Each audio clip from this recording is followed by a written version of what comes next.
Welcome again, traveler. The fire burns steady tonight.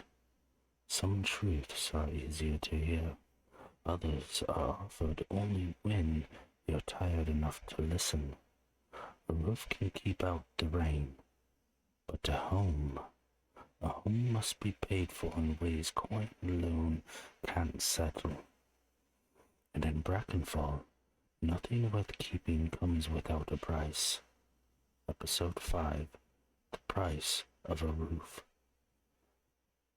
The docks were already alive when they arrived. River water slapped softly against worn planks. The sound there beneath shouted orders, creaking rigging, and the dull thud of cargo being shifted from ship to shore. The air smelled of tar, wet wood, and old iron, sharp and honest. Alyra scanned the crowd. "Dark quarters," she said. "If he's working, he'll be here." They found him sitting on an overturned crate near the end of the pier, hands resting on a walking stick, polished smooth by years of use. His shoulders were broad but sloped with age, his beard streaking with grey, eyes still sharp beneath heavy brows. Kellen stepped forward. "Helvin Ma?" The man looked up. "Depends who's asking." "We were told you might know about a house," Kellen said. "On the outskirts?" That did it. Helvin exhaled through his nose and looked out over the river. "Still standing, then?" Silas followed his arms. "Barely." The corner of Helvin's mouth twitched. "Sounds about right." He shifted, wincing as he stood. "I built that place with my legs. Still listen to me," he said. "Back when walking past the wall didn't feel like crossing the world." Erin tilted her head. "Why sell it now?" Helvin didn't answer immediately. Instead, he tapped the walking stick against the boards once and twice. "I'm too old," he said at last. "Too far from town. Too far from help. Can't hunt anymore. I won't ask others to bleed for a roof I can't even reach before nightfall." Alyra softened. "Then why hasn't anyone taken it?" Helvin finally looked at them again. "Because it's not just a house." He motioned for them to follow, leading them a short distance down the pier, where the noise faded just enough to speak plainly. "When I was young," he continued, "I ran with a mage. Clever woman, careful." He tapped his chest. "She laid a ward over the land. Not a trap, not a weapon." Silas raised a brow. "Then what?" "A promise," Helvin said. "Anything that means harm can't cross it, can't break it. Not rot.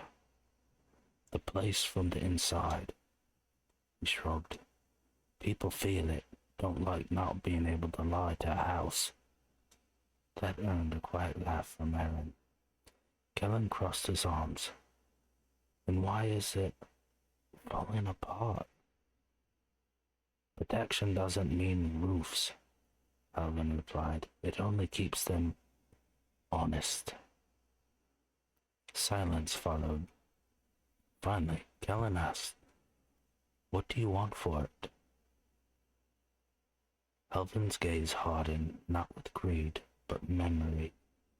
"There's something I lost," he said. "North of the property, long ago, a journey I never finished." He swallowed. "I never went back." Silas whistled softly. "Let me guess. Dangerous?" Helvin nodded once.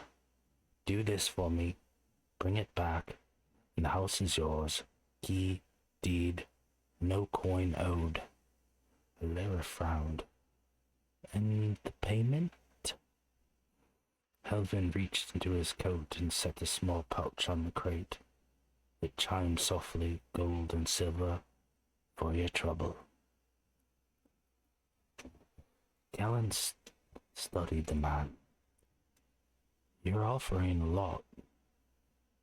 I'm buying peace, Helvin said quietly. Aaron spoke next. And until then, Helvin produced a simple iron key and placed it in Callan's hand. Helvin produced the second item, a folded parchment bound with twine, darkened by age. He did not hand it over immediately. You'll read this, he said, lowering his voice, after you're under that roof. Callan frowned. Why not now? Helvin's eyes flickered once toward the street beyond the door. Because wolves listen, he said, and some things remember being spoken. Press the parchment into Callan's hand alongside the key. The instructions are clear. Where to go, where you're walking, what you're walking into, what I lost. Alera's grip tightened on her staff. And the danger? She asked. Helvin met her gaze without flinching. Enough that no one else has claimed it. He stepped back. You're desperate, he continued quietly, and I won't insult you by pretending otherwise. Silas snorted. At least he's honest.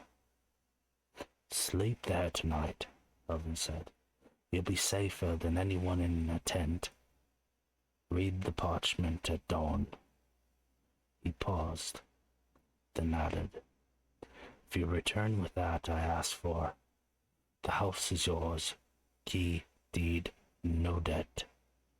His mouth tightened. Fail, and you'll still keep that night. They didn't hesitate. Dust found them back at the house. The key turned with a reluctant scrape. The door opened into a shadow and dust.